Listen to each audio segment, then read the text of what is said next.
Hi guys, it's Jessica from Seacroft Community Forest Garden here. If you've seen about us online or visited us in person, you'll know that we grow loads of free fruit and vegetables for our community to enjoy, and maintain the space for humans to visit and wildlife to thrive. I've decided to start making these videos so you can see how to actually use what we grow, from the carefully cared for veg beds to the weeds that pop up on nature's whim, so we can all make the most of what's offered on this beautiful community space. So now, on to Forest Garden Foraging. Episode 1, Dandelion Jam. You know what a dandelion is. Jagged leaves and puffy yellow flowers. They're absolutely everywhere this time of year. When they're pollinated, they turn into these dandelion clocks and use the wind to spread their seeds all over the place. For this reason, many people count them as weeds, but I count them as free food. They'll grow basically anywhere, so try not to pick them from anywhere that could be polluted or sprayed with pesticides, or any that are visibly dirty or covered with bugs. Also, only pick them in public if you don't mind people thinking you're a bit insane, shoving weeds into your bag on a roundabout, but I don't really care about that. You're going to need quite a lot, but always remember to leave some for wildlife. Also use a bag you don't care about and maybe wear some gloves, because these things stain everything yellow. This next part's going to take a while, but everything worth it does. You want to take as much of the yellow stuff off as you can get. Avoid the green bits because they can be quite bitter. It doesn't matter if you get a few in, but the yellow's where all the sweetness is stored. It contains all of the pollen and the nectar, so you're basically tasting what a bee does before it makes honey.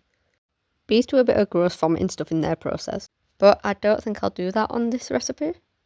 Bees store the nectar from flowers in something called a honey sac, and essentially pass it back and forth between each other's mouths, using the heat of each other's bodies to evaporate all the liquid and add digestive enzymes until they have a concentrated honey. Luckily, us humans have these little things called thumbs and ovens to replicate the process. Now you've got a bowl of these little yellow things called florets. The thing is, a dandelion isn't just one flower. It's full of loads of teeny tiny little flowers pretending to be one to attract pollinators. Each individual floret has its own pollen and nectar, so we're getting loads of each on each flower head. Pulling them apart, we can see that each individual floret has its own petals and reproductive parts. That's why dandelions have so many seeds. There can be up to 200 florets on a single dandelion. Give them all a wash and a drain, and then cover them with boiling water. The more water you add, the less concentrated the flavour will be, so I add enough water to only just cover them. Leave this mixture to infuse for minimum half an hour, then strain all the liquid out into a jug. Keep a note of how many millilitres there were, and add the exact same amount of sugar. Either use jam sugar or normal sugar, and replace about 10% of that with liquid pectin. Now you want to boil it until it's bubbling for about 10 minutes, and then do the wrinkle test from there to see if it's ready.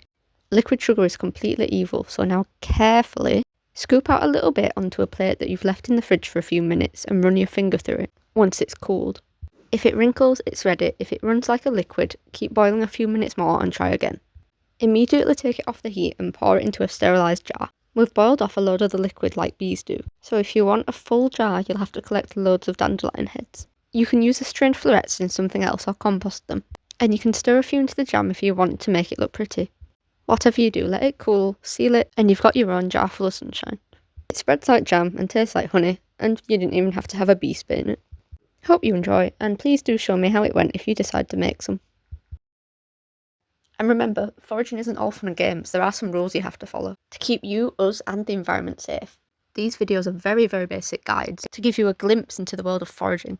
Ultimately, it's your responsibility to keep yourself safe and make sure you're not doing anything illegal. We can't take any responsibility if you fail to do this. If you're not 100% sure on what a plant or fungi is, don't touch it. Some species can be painful, poisonous, or sneakily mimic something that's safe to eat. Some things are rare or even legally protected and cannot be picked. Always be aware of your surroundings and don't be doing anything daft to get to the plant you want. This includes trespassing on private or protected land. Always obey the law and any signage of the site you're on. Please pick consciously. Plants need enough leaves to keep photosynthesizing, roots and seeds to keep on living and reproducing, and foliage and fruits to house and feed wildlife. If you want to keep enjoying nature, you've got to help it keep existing. And just remember, nature's weird. Some of these recipes are going to be weird. You're going to see things that you've walked past a million times in your life and not known you could have eaten them. Don't be afraid to try new things. And please remember, you're always welcome at the forest garden.